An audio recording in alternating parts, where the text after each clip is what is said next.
السلام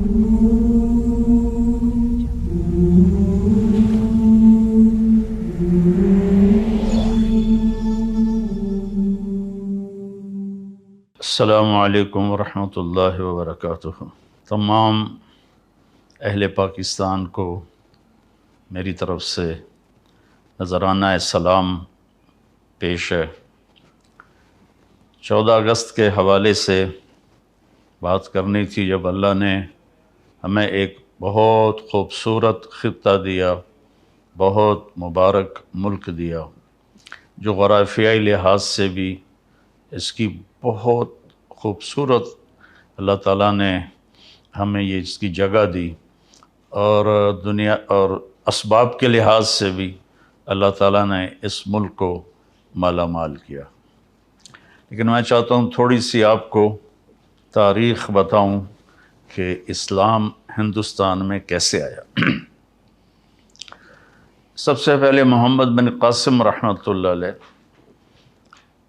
انہوں نے 92 ہجری میں سندھ پر حملہ کیا، جب راجہ داہر کے ڈاکوؤں نے مسلمانوں کا ایک قافلہ لوٹ لیا، بحری جہاز۔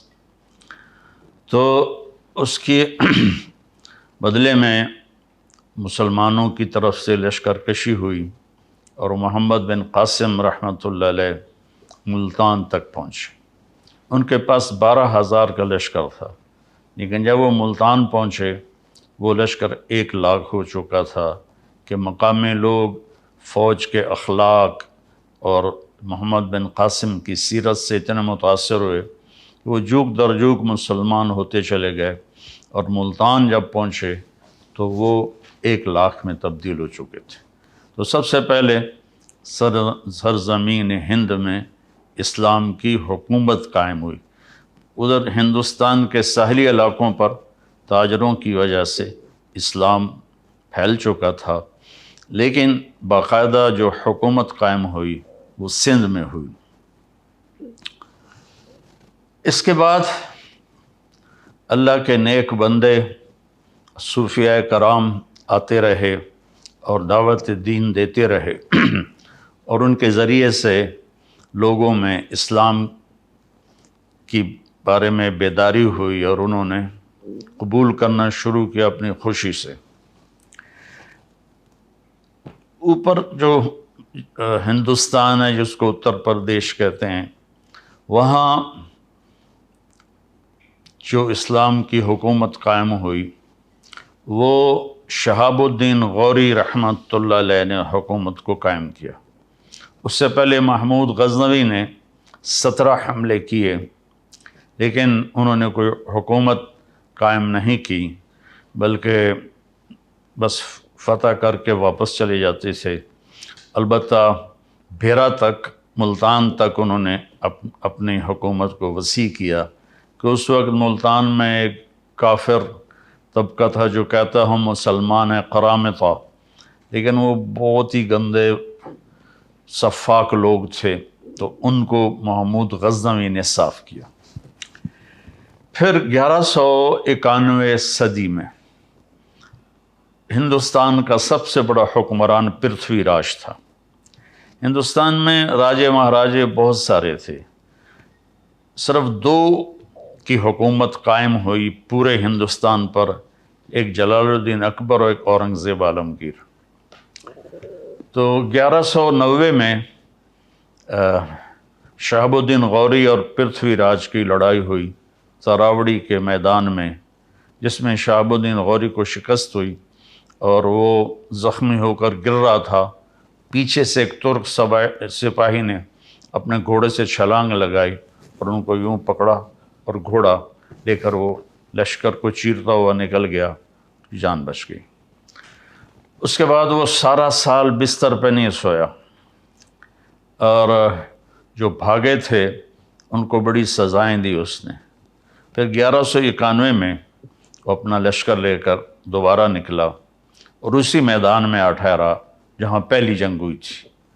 تو پرتھوی راج اس دوران تیاری کے بغیر مطمئن رہا کہ میں نے شکست دے دی ہے، میرا کوئی کیا بگاڑ سکتا ہے، تو وہ اس میں تھوڑی سستی آ گئی۔ جب لشکر آمنے سامنے ہوئے تو پرتھوی راج نے کہا تم چلے جاؤ ورنہ تمہارا یہی حال کروں گا جو پہلے کیا تھا۔ تو شہاب الدین غوری نے اپنا لشکر ہٹا لیا اتنی دور تک کہ وہ نظر آنا بند ہو گیا، اور پھر صبح سے پہلے اس نے اپنے لشکر کو حملے کا حکم دیا۔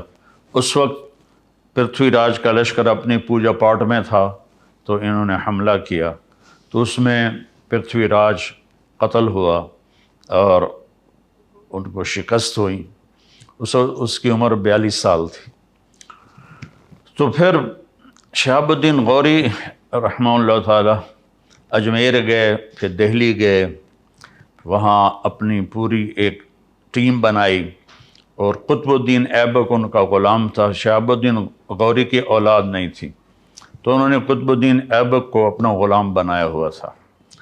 تو انہوں نے اپنا پایا تخت لاہور بنایا، اور دہلی میں التمش تھا ان کا غلام، اس کو بٹھایا، اور ملتان میں ناصر الدین قباشہ تھا، اس کو بٹھایا۔ شہاب الدین غوری واپس افغانستان جا رہے تھے، راستے میں چکوال کے قریب رات میں وہاں کے مقامی لوگ گکھڑ تھے، انہوں نے حملہ کیا اور اس میں شہاب الدین غوری شہید ہو گئے۔ تو قطب الدین بھی کوئی زیادہ حکومت نہیں کر سکے، 4 سال حکومت کی اور ان کا انتقال ہو گیا۔ میں جب لاہور پڑھتا تھا سینٹرل ماڈل سکول، تو انارگلی کے پیچھے ایک گلی تھی، وہاں سے گزرتے تو ایک قبر جس میں محلے والے کوڑا پھینکتے تھے وہ قبر ہوتی تھی۔ تو ایک دفعہ غور سے پڑھا تو وہ قطب الدین ایبک کی قبر تھی۔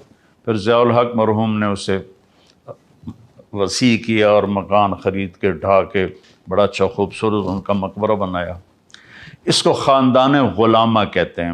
پہلا خاندان جس نے حکومت کی وہ خاندان غلامہ ہے، کہ اصل غلام تھے سارے اور حکومت میں آ گئے تو خاندان غلامہ کہتے ہیں۔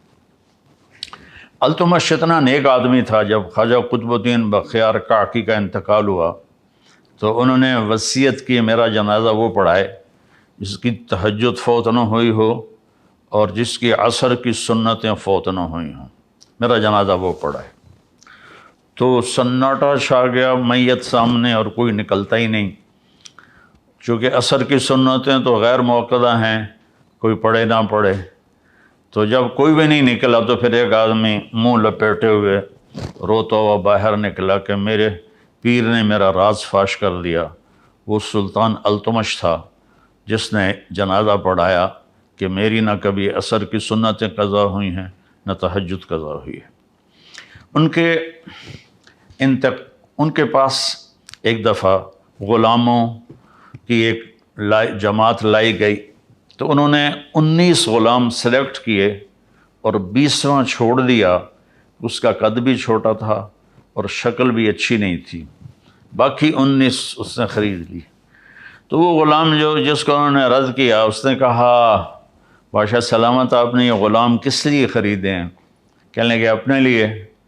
کہ مجھے اللہ کے لیے خرید لو۔ تو اس کو یہ جواب بڑا پسند آیا اور اس نے اس کو بھی خرید لیا۔ اس کا نام تھا غیاث الدین۔ تو جب یہ التمش کی سلطنت عرصہ چلی، اس میں اس کی ناصر الدین بہت نیک آدمی تھا، اور اس کی بیٹی رضیہ سلطانہ التونیہ سے شادی کر کے حکومت کی کوشش کی لیکن قائم نہ ہو سکی۔ ترک سردار عورت کی حکمرانی پر سیخ پا ہو گئے، پھر وہ لڑائی میں بھاگ گئی، پھر قتل ہو گئی۔ تو اس کے بعد غیاث الدین بلبن حکمران بنا۔ غیاث الدین بلبن اس وقت دیپال پور میں گورنر تھا، تو وہاں جب شور شرابہ ہوا، سلطنت کمزور ہوئی، تو وہ یہاں سے گیا اور اس نے دہلی کے تخت پہ قبضہ کیا اور اس نے 20 سال حکومت کی۔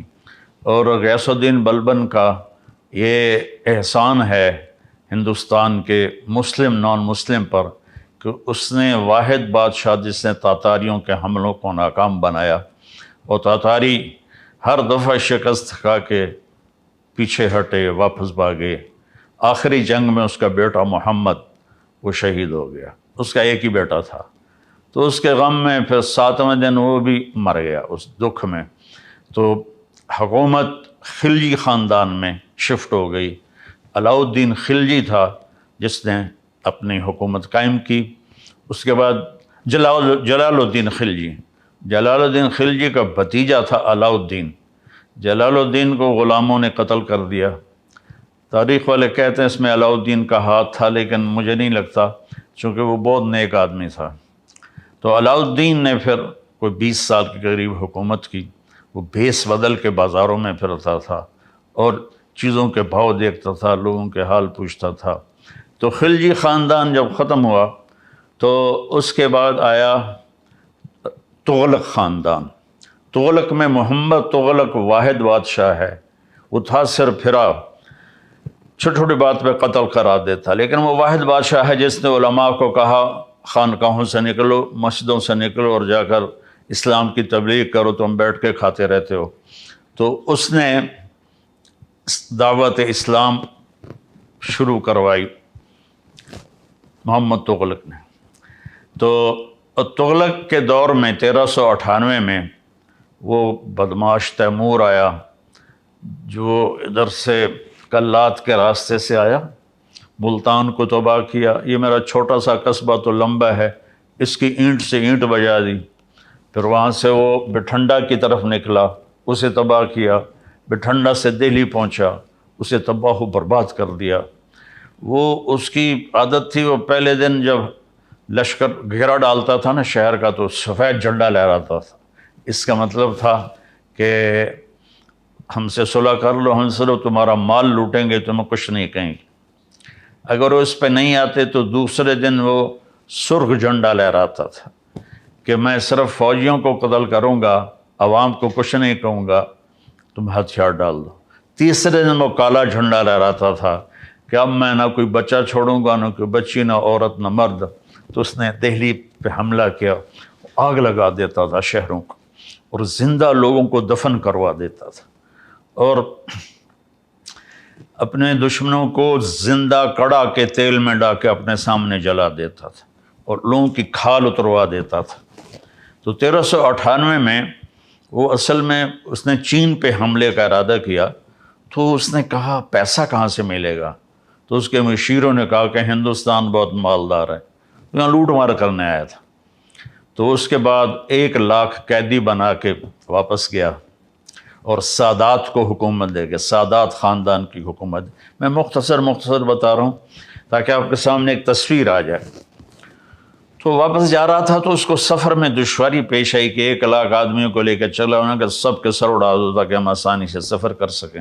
سب کے سر اڑا دی۔ سادات خاندان کے بعد جب ان میں انتشار ہوا اور وہ بکھر گئے تو لودھی خاندان کی حکومت آئی، بہلول لودھی۔ تغلق میں فیروز تغلق بہت بڑا بادشاہ تھا۔ یہ جو مقبرہ بنا ہوا ہے ملتان میں شاہ رخ العالم رحمۃ اللہ علیہ کا، یہ فیروز نے اپنے لیے بنوایا تھا، لیکن جب شاہ رخ العالم کا انتقال ہوا تو اس نے کہا ان کو یہاں دفن کیا جائے۔ تو وہ علم دوست تھا، علماء کی قدر کرتا تھا۔ تو لمبا میں ایک اس زمانے میں مولوی عبداللہ صاحب رحمۃ اللہ علیہ تھے، فیروز تغلق نے ان کو بلایا اور ان کا احترام کیا، ان کو دہلی میں اعلیٰ عہدے پر فائز کیا۔ وہ تلمبا سے گئے تھے، وہاں ان کے علم کا شہرہ تھا۔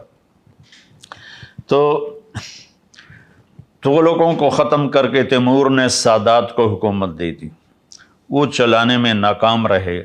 تو بہلول لودھی پٹھان خاندان سے تھا، اس نے چڑھائی کی اور قبضہ کیا اور پٹھان خاندان کی حکومت قائم ہو گئی۔ تو اس کا آخری بادشاہ تھا ابراہیم لودھی۔ وہ بڑا شکی مزاج، چھوٹی چھوٹی بات پہ قتل کروا دیتا تھا اور لالچی تھا، خزانہ جمع کر کے رکھتا تھا۔ تو لاہور کا جو اس کا صوبے دار تھا، گورنر تھا، اس نے بابر کو دعوت دی کہ تم آؤ اور آ کر دہلی پر حملہ کرو، ہم تمہاری مدد کریں گے۔ تو 1526 میں پھر بابر آیا اور اس نے پانی پت کے میدان میں پہلی لڑائی ہوئی۔ اس میں بابر کے ساتھ صرف 12,000 فوج تھی اور ادھر ابراہیم کے پاس 1,00,000 کی فوج تھی۔ یہ جو موٹر وے کے راستے میں پہاڑ آتے ہیں، ان کو وہاں ایک جھیل ہے کلر کہار، وہاں جھیل ہے، وہاں ایک پتھر آج بھی پڑا ہوا ہے جس پر کھڑے ہو کر بابر نے اپنی فوج کو تیار کیا تھا کہ بس جان دینی یا پیچھے نہیں جانا ہے۔ بابر بہت سمجھدار تھا لڑائی میں، تو اس نے 12,000 کے ساتھ ابراہیم کے 1,00,000 کے لشکر کو شکست دی، اور ابراہیم اس میں قتل ہوا۔ اس نے اس کو بڑی عزت سے اس کا جنازہ پڑھوایا، وہیں اسے دفن کیا، اور مغلیہ خاندان کی سلطنت شروع ہو گئی۔ مغلیہ خاندان واحد خاندان ہے جس نے ہندوستان پر 1526 سے لے کر اور 1857 تک حکومت کی، کوئی 325 سال۔ باقی کوئی 20 سال میں، کوئی جیسے بلبن 20 سال کی حکومت کر کے اکیلا تھا، شہید ہو گیا، بچے کے غم میں وہ فوت ہو گیا۔ تو خاندان غلامہ تھا، بلبن تھا، خلجی تھا، تغلق تھے، سادات تھے، انہوں نے سب تھوڑا عرصہ حکومت کی۔ تو یہ جو تھا مغلیہ خاندان، انہوں نے لمبا عرصہ حکومت کی، لیکن ان بادشاہوں میں سوائے محمد تغلق کے کوئی نہیں تھا جس نے اسلام کی دعوت پھیلائی ہو۔ ان کو بس ملک گیری کا شوق اور اپنے حکومت بڑھانے کے شوق تھے، جس کی وجہ سے وہ دعوت ان کو یاد ہی نہیں تھی کہ ہم نے کوئی اسلام بھی دنیا میں پھیلانا ہے یا ہندوستان میں اسلام پھیلانا ہے۔ تو پھر بابر سے لے کر بہادر شاہ ظفر تک 1857 میں یہ جو جنگ آزادی ہوئی، اصل تو اس سے پہلے ہی مغلیہ سلطنت ختم ہو گئی تھی شاہ عالم ثانی کے دور میں، اور میں حیران ہوں کہ انگریز آئے اور جہانگیر سے ملے، اس کے سر تاجر لوگ، اس کے سر میں درد ہوتا تھا بہت، تو انہوں نے، اب ہماری دیسی دواؤں میں کوئی ایسی دوا نہیں جو سر درد کو فوری ٹھیک کرے، انہوں نے اس کو اپنی وہ گولی دی، وہ ایک دم ٹھیک ہو گیا۔ وہ کہنے لگا مانگو کیا مانگتے ہو؟ کہ ہمیں یہاں تجارت کی اجازت دے دو۔ انہوں نے کہا چلو جاؤ ادھر بنگال کی طرف۔ جب شاہ جہاں آیا تو اس کے وزیروں نے کہا یہ بڑے خطرناک نظر آ رہے ہیں، ان کو بھگا دو۔ کہ ان کی اوقات کیا ہے؟ اس وقت تو کوئی سوچ بھی نہیں سکتا تھا کہ شاہ جہان کے دور میں یہ چند انگریز یہ پورے ہند کے حکمران ہو جائیں گے۔ تو اب ان کی بے وقوفیاں تھیں۔ شاہ جہان کی بیوی تھی ممتاز محل، اس کا 14واں بیٹا پیدا ہوا، تو وہ اس میں درد ذہ میں وہ فوت ہو گئی، اور مرتے ہوئے اس نے کہا میرا ایسا مقبرہ بنانا کہ دنیا میں کسی کا ایسا مقبرہ ہی نہ ہو۔ تو اس نے اس وقت کے 30 کروڑ سونے کے سکے اس مقبرے پر لگائے بنانے میں، وہ آج کے کھربوں روپے بن جاتے۔ اس سے تو پتہ نہیں وہ لوگوں کی فلاحی کام کتنے کر سکتا تھا، کتنے کام کروا سکتا تھا۔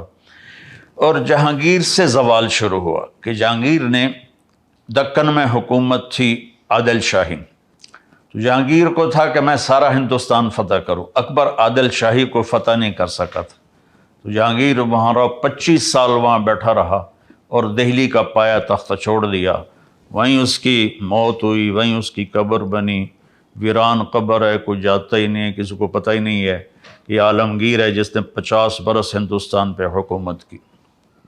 اس کے بعد زوال شروع ہو گیا، اور آہستہ آہستہ آہستہ آہستہ آہستہ آہستہ ادھر 1757 میں انگریزوں نے سراج الدولہ کو شکست دی۔ سراج الدولہ رات عورتوں کے رقص دیکھتا تھا اور دن میں 12 بجے اٹھتا تھا، اور لارڈ کلائیو جو تھا وہ تہجد میں گھوڑے پہ سوار ہوتا تھا اور دن ڈوبنے پر گھوڑے سے اترتا تھا۔ تو ایسے لوگ کہاں کامیاب ہو سکتے ہیں؟ تو اس نے صرف 3,000 کے لشکر کے ساتھ 50,000 کے لشکر کو شکست دی، اس میں میر جعفر ساتھ مل گیا تھا۔ 1757 میں، اور مزے کی بات یہ ہے کہ اس نے جو لیے فوجی وہ ہندو فوجی تھے، یعنی کوئی ہندو کوئی مسلمان، ہندوستان کی فوج سے ہندوستان کو فتح کیا۔ انگریز تو بہت تھوڑے سے تھے، تو انہوں نے ان کو منظم کیا، اور اس وقت وہ ایڈوانس ہو چکے تھے، توپ خانہ تھا، تو وہ ان کی توپوں نے لشکر میں تباہی مچا دی سراج الدولہ کے۔ تو پھر جو آخری امید تھی ہندوستان میں اسلامی حکومت کو، ٹیپو سلطان تھے، وہ 1831 میں شہید ہو گئے لڑائی میں، اور یعنی دکھ کی بات ہے کہ اس لڑائی میں نظام حیدرآباد دکن کا جو نظام تھا وہ انگریزوں کے ساتھ اپنی فوج لے کر سلطان ٹیپو پہ حملہ کرنے آیا تھا، تو وہ اللہ اس کی درجات بلند فرمانے کا، شیر کی ایک دن کی زندگی گیدڑ کی 100 سالہ زندگی سے بہتر ہے۔ اس کو ایک اسکاٹ لینڈ کا سپاہی تھا، اس نے قتل کیا تھا، اس کا مجسمہ اب بھی وہاں ایڈنبرا میں بنا ہوا ہے۔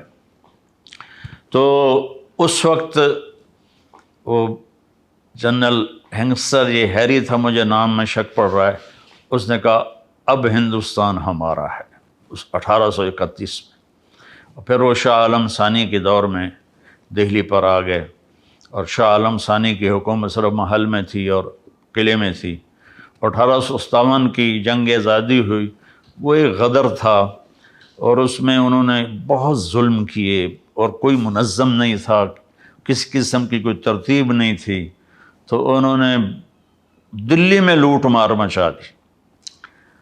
تو ایسے کہاں لڑ سکتے تھے؟ تو پھر انگریزوں آئے اور انہوں نے دوبارہ اس پر قبضہ کیا، اور 1857 سے لے کر 1947 تک انگریز حکمران آئے، اور انہوں نے اپنا نظام تعلیم جاری کیا۔ یہاں جو بھی تبدیلیاں لے کر آئے وہ بعد میں ہندوستان والے، پاکستان والوں کے لیے بڑی مفید ثابت ہوئیں۔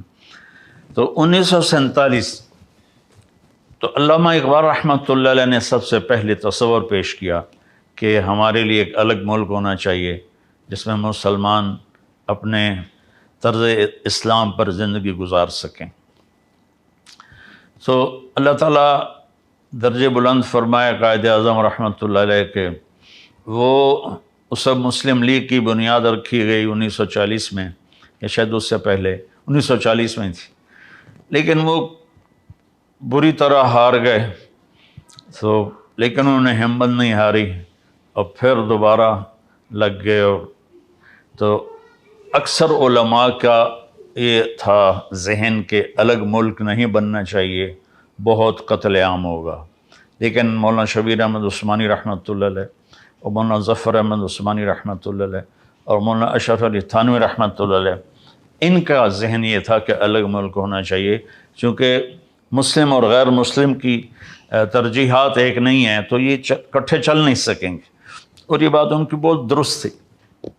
اللہ تعالیٰ نے اپنا فضل فرمایا اور ان کی محنت۔ دوسرا 1941 میں جو جنگ عظیم ہوئی دوسری، اس میں برطانیہ ٹوٹ کے رہ گیا اور اس کی ساری طاقت ختم ہو گئی، اور اس کے ملک جس پر قبضہ تھا، ایک دور تھا انگریز کی سلطنت میں سورج نہیں ڈوبتا تھا، اور پھر کیا ہوا کہ آہستہ آہستہ سارے ملک نکلتے گئے، تو انہوں نے دیکھا کہ اب ہم انڈیا پہ حکومت قائم نہیں کر سکتے، اور ادھر سے تحریکیں بڑھتی گئیں۔ پاکستان کا مطلب کیا، لا الہ الا اللہ، یہ نعرے پورے ہندوستان میں گونج رہے تھے، پاکستان کا مطلب کیا، لا الہ الا اللہ۔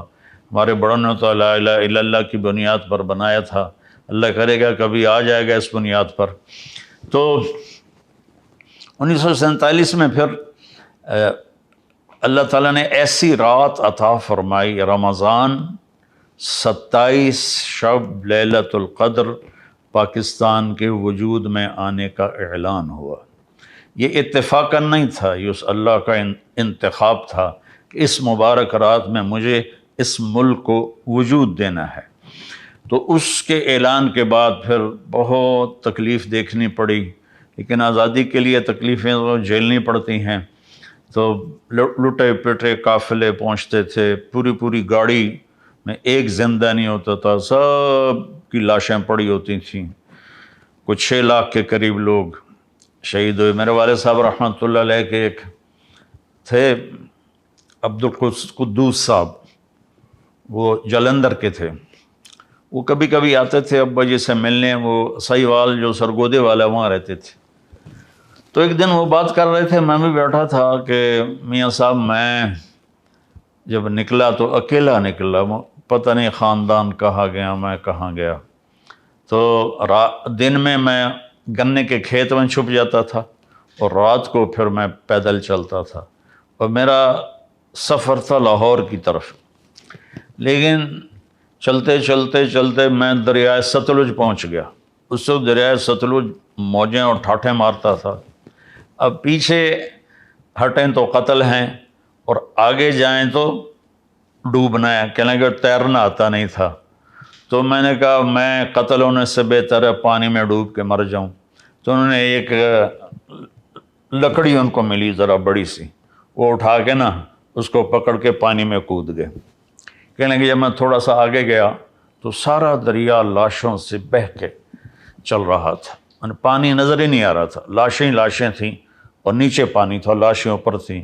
تو میں لکڑی کے تو میں زندگی بھی تھی، لکڑی کی برکت سے چلتے چلتے چلتے دریائے ستلج کا کنارہ دوسرا آ گیا تو وہ پاکستان تھا، تو اس طرح میری جان بچی اور میں پہنچا۔ تو یہ ایک بہت بڑی قیمت تھی جو دینی پڑی۔ اللہ تعالیٰ قائد اعظم رحمۃ اللہ علیہ کی قبر کو روشن فرمائے، احسان عظیم کی امت پر، انتہائی دیانتدار، انتہائی سچے، انتہائی کھرے۔ تو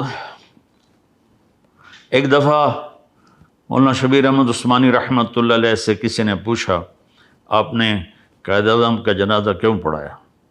کہنے لگے جنازے سے چند دن پہلے میں نے خواب دیکھا اللہ کے نبی کھڑے ہیں اور ساتھ قائد اعظم ہیں، اور اللہ کے نبی فرماتے ہیں یہ ہمارا مجاہد ہے، تھپکی دیتے ہیں اور کہتے ہیں یہ ہمارا مجاہد ہے۔ تو کہا میں نے اس لیے ان کا جنازہ پڑھایا۔ اور ایک دفعہ میں نے خواب میں دیکھا تو میں نے پوچھا آپ کا کیا حال ہے؟ کہنے لگے میں بڑی راحت میں ہوں، میں بڑی راحت میں ہوں۔ تو پھر انہوں نے نا اپنی 2 انگلیاں میری طرف کی کہ یہ چوس لو، تو میں تھوڑا ڈرا کہ پتہ نہیں کیا ہے کیا نہیں۔ کہنے لگے ڈرو نہیں بیٹا، یہ چوس لو، اللہ تجھ سے 3 کا کام لے گا۔ وہ 2 انگلیاں اس میں منہ میں ڈالی تو اس میں سے گاڑھا میٹھا شہد نکل کے میرے منہ میں آنا شروع ہوا۔ اس کے ساتھ ہی میری آنکھ کھلی تو اس کی مٹھاس میرے منہ میں باقی تھی۔ تو ان کو مہلت نہ ملی، پہلے ٹی بی کا شکار تھے اور اپنا مرض چھپاتے رہے، اس لیے وہ بہت جلدی دنیا چھوڑ کے چلے گئے۔ اور اس کے بعد لیاقت علی خان رحمۃ اللہ علیہ 4 سال کے بعد شہید کر دیے گئے، تو افراتفری پڑ گئی۔ میں یہ بتانا چاہتا ہوں کہ یہ خطہ جنت کا ٹکڑا ہے، بے نظیر ہے، ساحل اعلیٰ ہیں، دریا ہیں، پہاڑ اتنے خوبصورت ہیں کہ دیکھ کے عقل دنگ رہ جاتی ہے۔ سوئٹزرلینڈ لوگ بھول جائیں اگر ہمارے پہاڑوں کے راستے ٹھیک ہوتے تو پوری دنیا یہاں آتی، اور ٹورزم سے پاکستان کی کمائی کہاں سے کہاں چلی جاتی۔ تو اللہ تعالیٰ نے اور ہمیں 4 موسم دیے ہیں، 4 موسم دیے ہیں، زمین کے اندر خزانے دیے ہیں، اور زمین اتنی زرخیز ہے کہ پوری دنیا میں بہت کم ملک ایسے ہوں گے جن کے پاس ایسی زمین ہو جو اللہ تعالیٰ نے ہمیں دی ہے، معدنیات دی ہیں۔ ان کی حفاظت ہم کر لیں تو سارے قرضے بھی اتر جائیں گے اور پورا ملک بھی خوشحال ہو جائے گا۔ تو اور 3 بڑے پہاڑی سلسلے پوری دنیا کے جو سب سے بڑے پہاڑی سلسلے ہیں وہ گلگت کے راستے میں آ کر اکٹھے ہوتے ہیں، ایک کراکرم، ایک ہندوکش اور ایک ہمالیہ۔ یہ 3 پہاڑی سلسلے آ کر یوں ملتے ہیں، پوری دنیا میں یہ نظیر کہیں نہیں ملتی کہ دنیا کے سب سے بڑے پہاڑی سلسلے وہ آ کر یہاں ملتے ہوں۔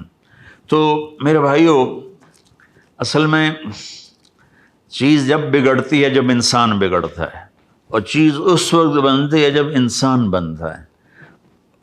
پیشے خراب نہیں ہوتے سوائے حرام کے، کوئی شراب بیچ رہا ہے، کوئی جوا کھلا رہا ہے، کوئی اس قسم کے کام کر رہا ہے، تو جو پیشے بگڑے ہیں وہ تو بڑے اچھے ہیں، لیکن اس میں جو چلا رہے ہیں نا وہ ان سے بھول ہو گئی اور وہ اپنے مقصد سے پیچھے ہٹ گئے اور اللہ تعالیٰ کو بھلا دیا، آخرت کے حساب کو بھلا دیا، جنت کا شوق مٹ گیا، جہنم کا خوف مٹ گیا۔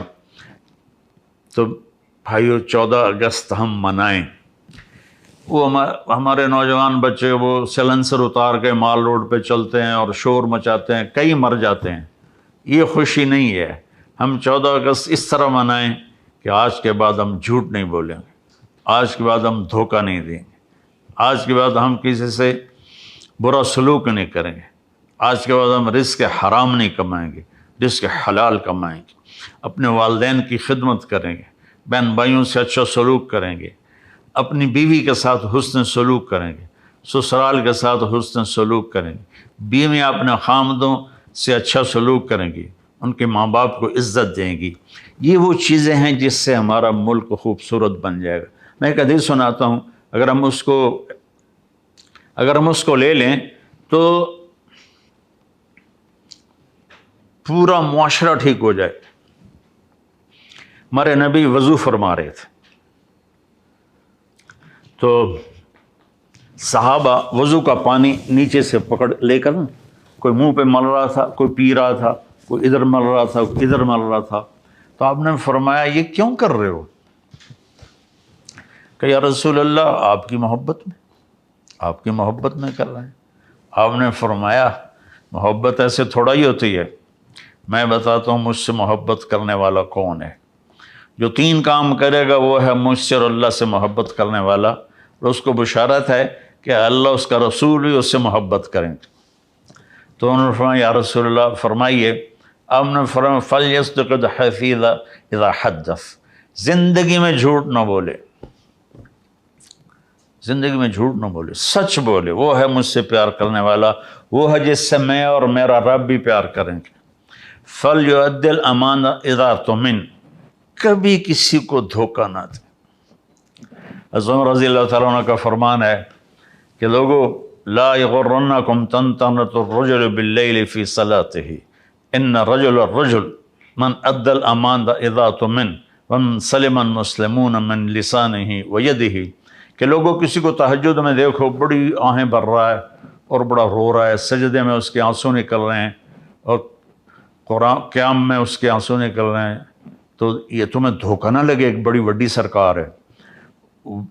بڑا کون ہے؟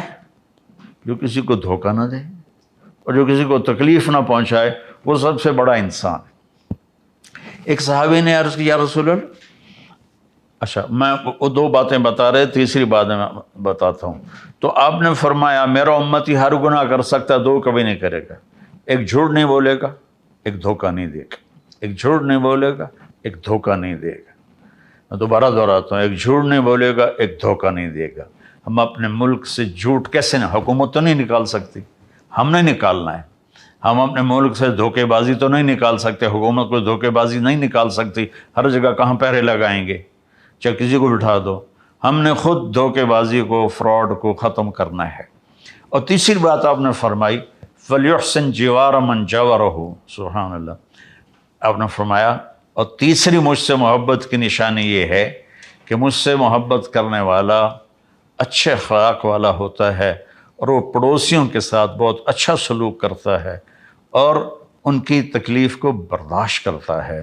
یہ حسن اخلاق ہے، حسن خلق ہے، تو جس سے ہمارا ملک جنت کا ٹکڑا بن جائے گا۔ ہمارے ملک میں شہد کی نہریں بہیں تو بھی شاداب نہیں ہوگا، سونے چاندی کی بارش ہو تو بھی شاداب نہیں ہوگا۔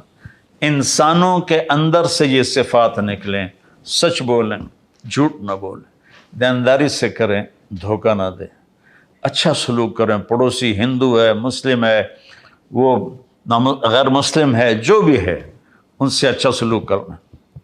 عبداللہ بن عمر رضی اللہ عنہ کے پڑوس میں ایک یہودی رہتا تھا، ان کے گھر میں مہینے میں 1 دفعہ گوشت پکتا تھا، تو جس دن گوشت پکتا تو فرماتے بھائی ہمارے پڑوسی کو پہنچایا ہے؟ تو گھر والے کہتے جی نہیں، پہلے آپ کھا لیں۔ کہتے نہیں، پہلے میرے پڑوسی کو بھیجو، یہودی، اس کے بعد میں کھاؤں گا۔ اس کو بھیجتے، اس کے بعد کھاتے تھے۔ تو ملک انسان چلاتے ہیں، اور انسان اگر بگڑ جائے تو سارا ملک بگڑ جاتا ہے، انسان سدھر جائے تو سارا ملک سدھر جاتا ہے۔ اور سدھار کیسے آتا ہے؟ وہ ہے اللہ اس کے رسول کی اطاعت۔ من یطع اللہ ورسولہ فقد فاز فوزا عظیما، جو اللہ اس کے رسول کی اطاعت کرتا ہے وہ بہت بڑی کامیابی کو لے لیتا ہے۔ چونکہ میرے بھائی بہنوں، میرے بچوں، ہماری صرف یہی زندگی نہیں ہے، زندگی موت کے بعد شروع ہوتی ہے، اور پتہ نہیں کہاں کس وقت میں اللہ تعالی ہمیں بلا لے، اٹھا لے۔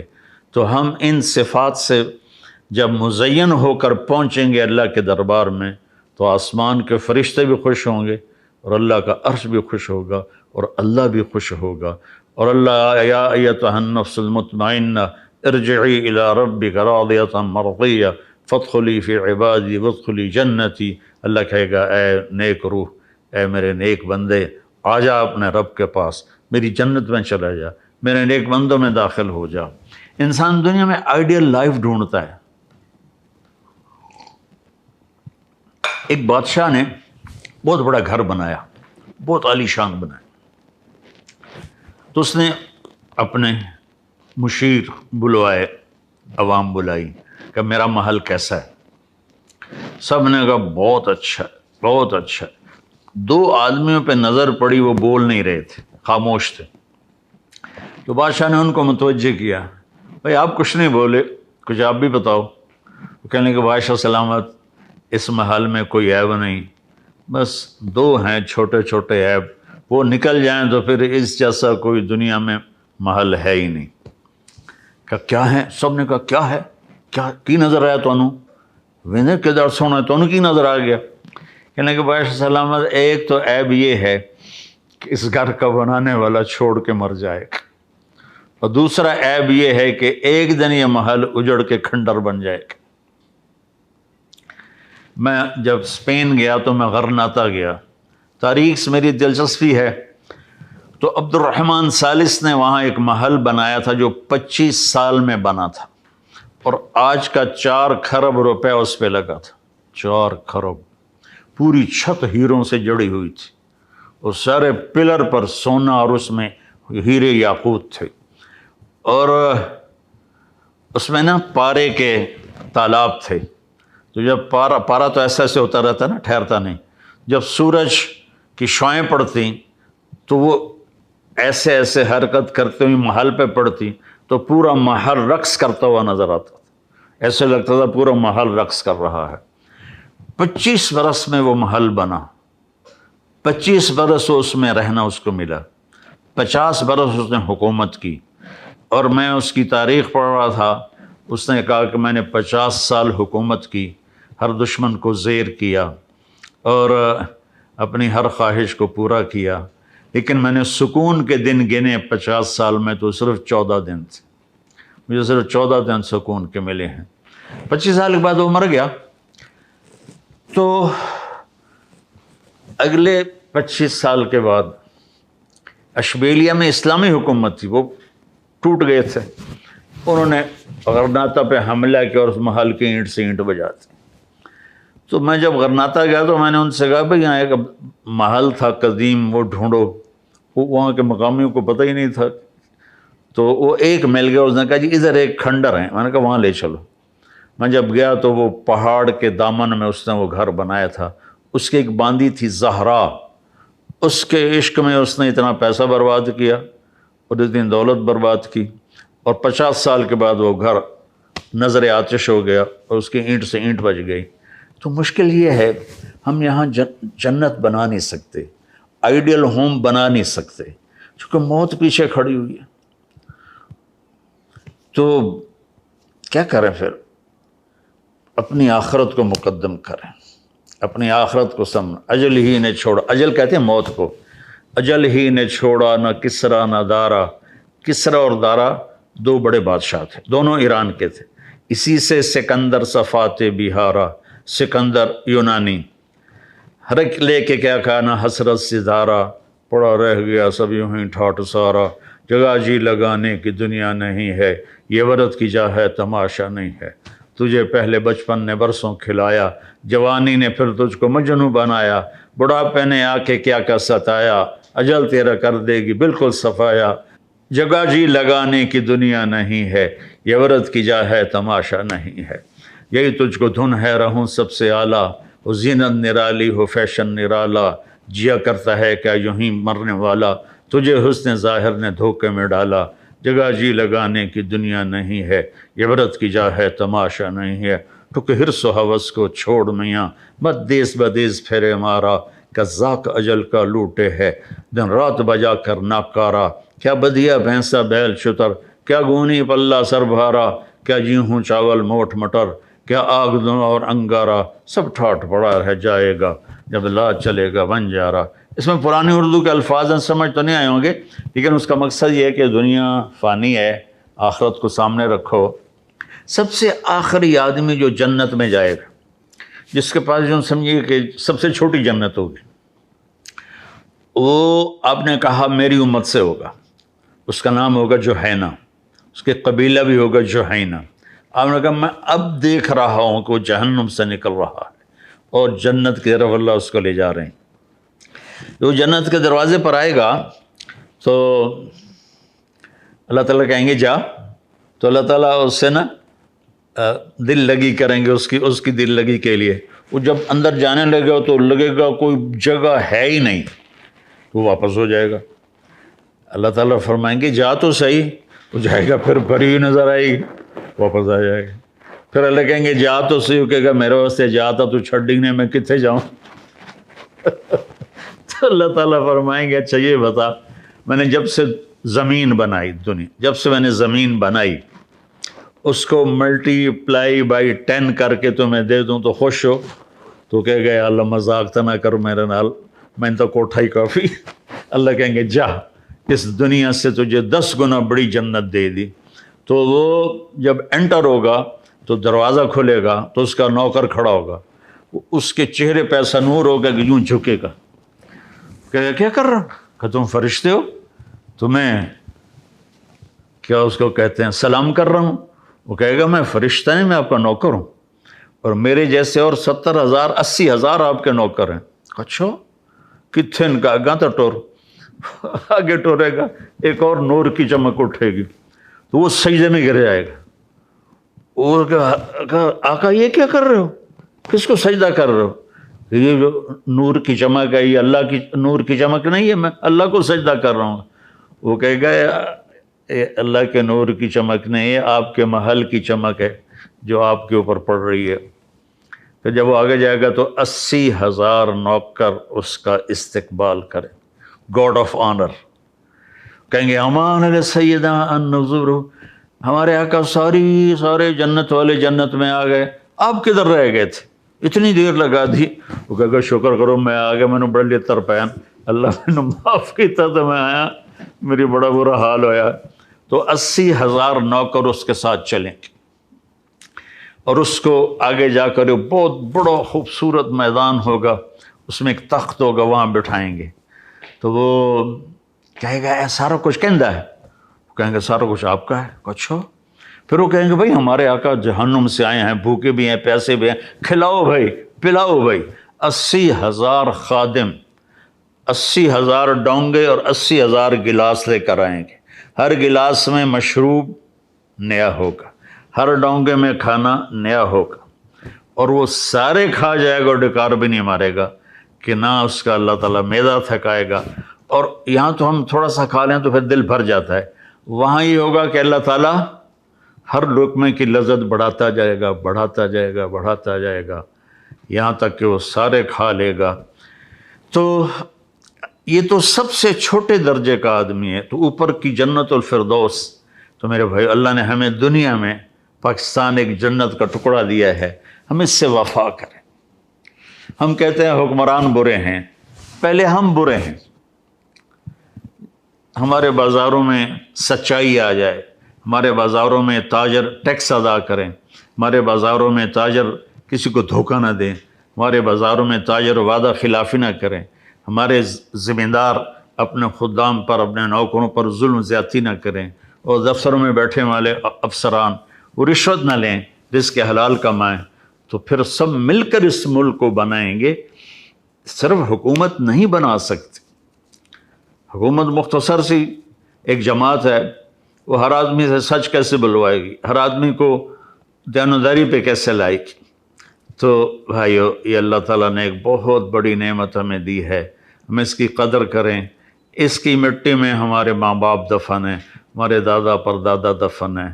ہم تو ویسے مائگریٹڈ نہیں ہیں، ہم تو مقامی تھے، تو ہمارے تو اب صدیوں سے ہمارے بزرگوں کی قبریں یہاں ہیں. تو ویسے ہمارا نسب پرتھوی راج سے ملتا ہے، وہ جو میں نے سنایا شروع میں، چوہان، ہم راجپوت چوہان ہیں. تو ہم اس سے وفا کریں. اور زمینداروں سے کہتا ہوں اللہ کے واسطے محنت کرو. زمینیں ٹھیکے پہ دے دیتے ہیں، خود بیٹھے رہتے ہیں، پھر زمینیں بیچنے لگ جاتے ہیں، ماں باپ کی وراثت کو ایسے اڑا کے رکھ دیتے ہیں، یہاں تک کہ پھر سڑکوں پہ آ جاتے ہیں. تو محنت کرو. تاجر اللہ کی قسم جو سچائی میں دولت ہے وہ جھوٹ میں نہیں ہے، جو محنت میں عزت ہے وہ سستی میں نہیں ہے، جو حلال میں لذت ہے وہ حرام میں نہیں ہے. تو بھائیو ہم اس ملک کو خوبصورت بنائیں، حسین بنائیں، لوگوں کے حقوق کا خیال کریں. اب بتاؤ مثلا مجھے تھوڑی دیر پہلے کل ہی ایک خاتون کا فون آیا کہ میں جوانی میں بیوہ ہوگی، میرا ایک ہی بیٹا تھا، میں نے اس کے لیے اپنے آپ کو وقف کر دیا، لیکن اب وہ مجھے ایسا ذلیل کرتا ہے کہ میرا دل ٹکڑے ٹکڑے ہو جاتا ہے. اب یہاں کون سی حکومت آ کر یہ کام ٹھیک کرے گی؟ تو اور جب میرے نبی سے پوچھا گیا یا رسول اللہ قیامت کب آئے گی؟ آپ نے کہا اللہ کو پتہ ہے. انہوں نے کہا یا رسول اللہ کو نشانی بتائیں. تو آپ نے فرمایا جب بیٹیاں بھی ماؤں کو ذلیل کریں گی تو قیامت آ جائے گی. بیٹے تو ہوتے ہیں سرکش، جب بیٹیاں بھی سرکش ہو جائیں گی اور ماؤں کو ذلیل کریں گی تو اللہ تعالیٰ قیامت کا ڈنکا بجا دے گا. تو گھر میں کون سا پیارا لگے، اپنی تربیت، اپنا خیال. ہمارا مزاج بن گیا او اے کر رہا ہے، او اے کر رہا ہے، او اے کر رہا ہے، ادھر نہیں، ہم ادھر آ جائیں. میں کیا کرتا ہوں، وہ جو اللہ تعالیٰ مغفرت فرمایا علامہ اقبال رحمۃ اللہ علیہ کی، ایسا شاعر زندگی میں نہیں آیا کوئی. تو وہ کہتے ہیں تجھے کیوں فکر ہے اے گل دلے صد چاک بلبل کی، تو اپنے پیرہن کے چاک تو پہلے رفو کر لے، اپنے من میں ڈوب کر پا جا سراغ زندگی. اور سلطان بابا فرماتے ہیں دل دریا سمندروں ڈوگے، کون دلا دیاں جاڑے ہوں، وچے بیڑے وچے جھیڑے وچے ونج مہانے ہو. تو نوجوان اپنے ماں باپ کی قدر کریں، اپنے ماں باپ کو عزت دیں، ان سے محبت کریں.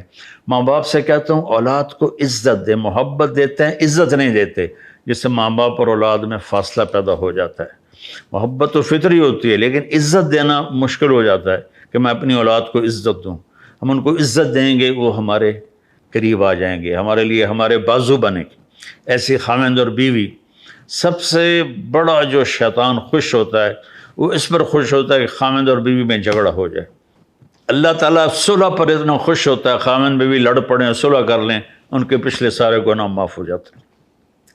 میرے بھائی بہنوں، ہم 14 اگست ایسے منائیں کہ بھائی ہم نے جھوٹ نہیں بولنا، ہم نے دھوکہ نہیں دینا، ہم نے فراڈ نہیں کرنا، ہم نے حرام نہیں کھانا، ہم نے ماں باپ کو تنگ نہیں کرنا، ہم ان کی فرمانبرداری کریں گے. بیوی خاوند کی خدمت کرے، خاوند بیوی کو عزت دے. تو بازار میں بیٹھو تو سچ، صادق اور امین. میرے نبی جو ہائی لائٹ ہوئے صفتوں میں 2، صادق امین، سچے دیانتدار. پورے اسلام کو اگر آپ مجھ سے پوچھیں کہ مولوی صاحب پورا اسلام 2 لفظوں میں بتاؤ تو سچائی اور دیانتداری ہے. اور ساری دنیا کے ظلمتوں کو، ساری دنیا کی اندھیریوں کو 2 لفظوں میں بتاؤ تو جھوٹ اور دھوکے بازی ہے. جھوٹ اور دھوکے بازی ہے، جھوٹ اور فراڈ ہے. بھائیو، اس ملک کی عزت ہماری عزت ہے، اس ملک کی عظمت ہماری عظمت ہے. آپ دیکھتے نہیں دنیا کی واحد پاک اسلامی سلطنت ہے جس کو اللہ تعالیٰ نے نیوکلیئر پاور بنا دیا. یہ کتنا عظیم شان کام اللہ تعالیٰ نے کروایا ہے. تو اللہ نے اتنا ٹیلنٹ رکھا ہے ہماری نسل میں اور ہمارے نوجوانوں میں کہ اتنی غربت کے بعد اور اتنے ہر قسم کے دھوکے بازی کے بعد اللہ تعالیٰ نے اس کو ایک عالمی طاقت بنایا، اور اللہ تعالیٰ نے اس کو نیوکلیئر پاور بنایا، اور اللہ تعالیٰ نے اس کی عزت کو بحال کیا، وقار کو بلند کیا. افواج پاکستان دنیا کی بہترین فوج، دنیا کی بہترین فوج ہے، ہمارے پورے ملک میں ایک ہی ادارہ ہے جو بہت خوبصورتی سے چل رہا ہے، باقی تو گڑبڑ زیادہ ہے اور صحیح تھوڑا ہے، لیکن اللہ ہمارے ان سپاہیوں کو اور ہمارے ان فوج کے افسران کو، سپاہی سے لے کر چیف آف آرمی اسٹاف تک، اور سپاہی سے لے کر ایئر مارشل، چیف مارشل تک، یہ سب، اور ایسے ہی بحریہ والے ہمارے بڑا قیمتی سرمایہ ہیں۔ تو اللہ تعالیٰ نے ہمیں عزت دی ہے، ہمیں اس عزت کو بحال کریں، چونکہ جب فساد بڑھ جاتا ہے، گناہ بڑھ جاتے ہیں، پھر اللہ کی پکڑ آ جاتی ہے۔ تو اللہ تعالیٰ ہمیں عمل کی توفیق بخشے۔ آپ سب کی خدمت میں گزارش ہے کہ ہم 14 اگست کی رات توبہ کریں اور اللہ کی بارگاہ میں سر جھکائیں اور اللہ سے دعا کریں کہ اللہ تعالیٰ ہمیں اس ملک کے لیے کچھ خدمت ہم سے لے۔ جب ہم دنیا سے جا رہے ہوں تو لوگ بھی ہم پہ راضی ہوں اور اللہ بھی ہم پہ راضی ہو، اور اللہ کا نبی ہمیں گلے سے لگائے، ہمارا ماتھا چومیں، کیا میرا امتی، تو نے مجھے خوش کر دیا۔ ایسے ہی مستورات سے کہتا ہوں، جوان بچیوں سے کہتا ہوں کہ اپنے ماں باپ کی خدمت کرو، اپنے ماں باپ کو عزت دو، اور اپنے آپ کو حیا سے مزین کرو۔ یہ سب سے خوبصورت زندگی ہے۔ اللہ تعالیٰ مجھے اور آپ کو عمل کی توفیق بخشے۔ السلام علیکم ورحمۃ اللہ۔